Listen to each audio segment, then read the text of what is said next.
एवढं मात्र मागणं पूर्ण करतो. लगबगीने गेलेत काय, पण निर्माणे तरी याकडे लक्ष लागले माझं. तेही साजरा झाले.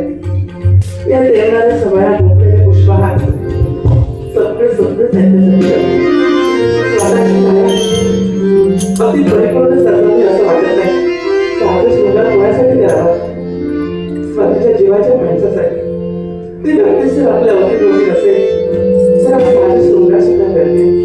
म्हणूनच केव्हा एकदा येते जबाबदारीचं ओझं बाजूला ठेवून या माझ्या मंदिरात प्रवेश करून या अर्धी झालेल्या मनात असंच वाटतं मला.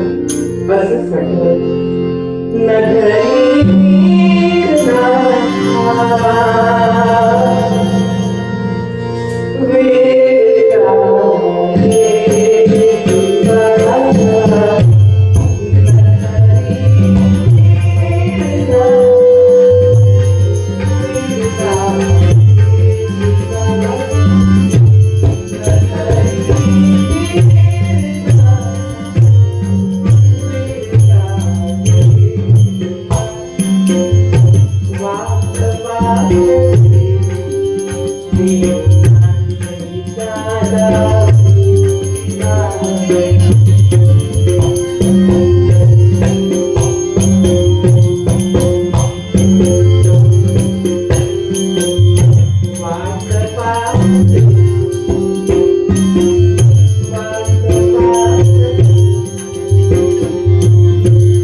काय झालं? केव्हापासून आपल्या सेनेकडे लक्ष लागलं होतं.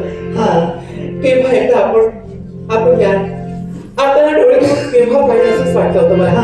पण आता कसं आता मी ठरवले. हो आता मी ठरवले.